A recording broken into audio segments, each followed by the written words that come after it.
Isang maligayang bati sa lahat ng aking mga kababayan saan mang panig kayo ng daigdig. Naroon, Happy Independence Day. Very timely ang topic natin ngayon. Kasi maraming tao sa mundo perceive themselves as free kasi we can do, say, or think whatever we want. Pero itong perceived freedom often masks a deeper enslavement to sin. At ang Bible po provides insight into this paradox. Welcome po sa Diakonos and my name is Peter at ito ang Bible study number 7. Glory to God po. Number 1 point, the illusion of freedom. Pagkabat maraming nag-i-enjoy sa freedom by acting on our own desires, this can lead us to become slaves to sin. Jesus said, "Very truly I tell you, everyone who sins is a slave to sin." This indicates po na kapag namumuhay tayo sa sinful desires natin, this does not equate to true freedom. Number 2, enslaved to sin. Marami sa atin ay nakalawit sa lust of the flesh, lust of the eyes, and the pride of life. Pinabalaan tayo ng Bible. For everything in the world, the lust of the flesh, the lust of the eyes, and the pride of life comes not from the Father, but from the world. These temptations can lead us away from God and into deeper bondage. Point number 3, liberty as a prison. Ang kalayaang iniisip natin often becomes our prison. We freely abuse our so-called freedom to our own detriment. As Paul writes, "You, my brothers and sisters, we are called to be free, but do not use your freedom to indulge the flesh. Rather, serve one another humbly in love." Ang pag-abuso natin sa ating freedom can lead into destruction rather than fulfillment. Point number 4, the peril of our desires. Dahil sa pagmamahal natin sa kamunduhan, we fall into many temptations and become willing prisoners. Sabi ni James, brother of Jesus Christ, so James 1:14-15 states, "But each person is tempted when they are dragged away by their own evil desire and enticed. Then after desire has conceived, it gives birth to sin, and sin, when it is fully grown, gives birth to death." Nakita niyo ang progression? Ang pag inabuso natin ang freedom at hindi tayo nagbantay, it will lead to spiritual death. Our country leaders, mga politiko, leaders who seek power and control above all else, magiging alipin sila sa corruption, greed, and unethical practices. Instead of serving their people, pagsisilbihan lang nila ang mga kani-kanilang interest, leading to widespread injustice and suffering. Pornography. Marami ang naa-addict sa pornography.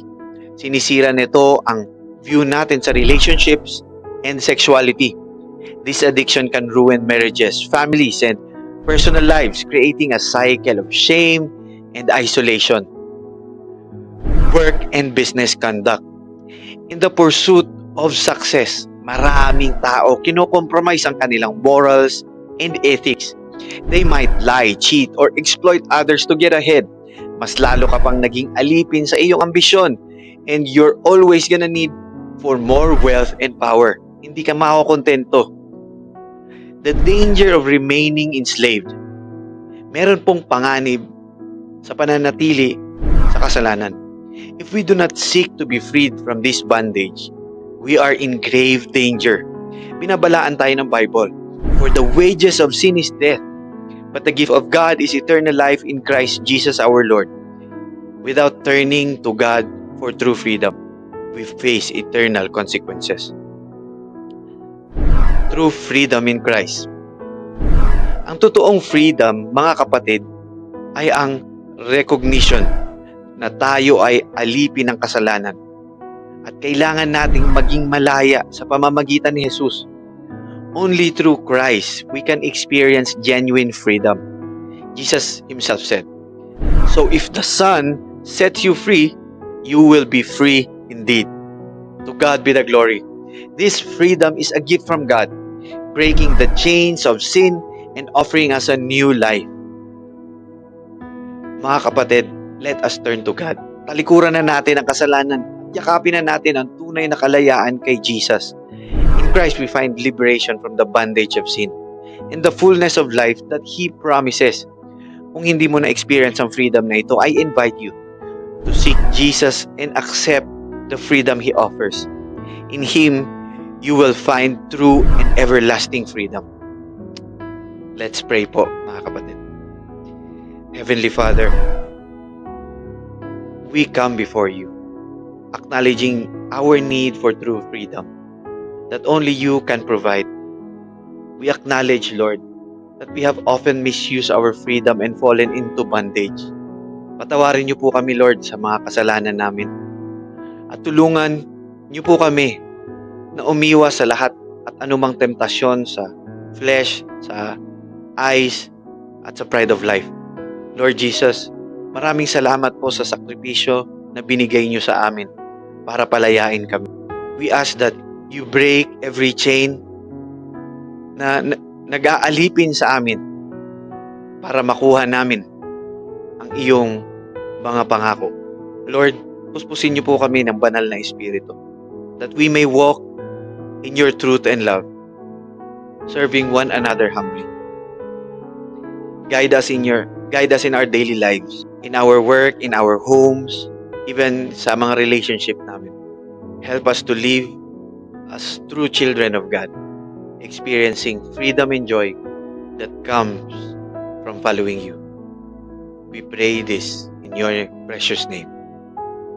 Amen and amen.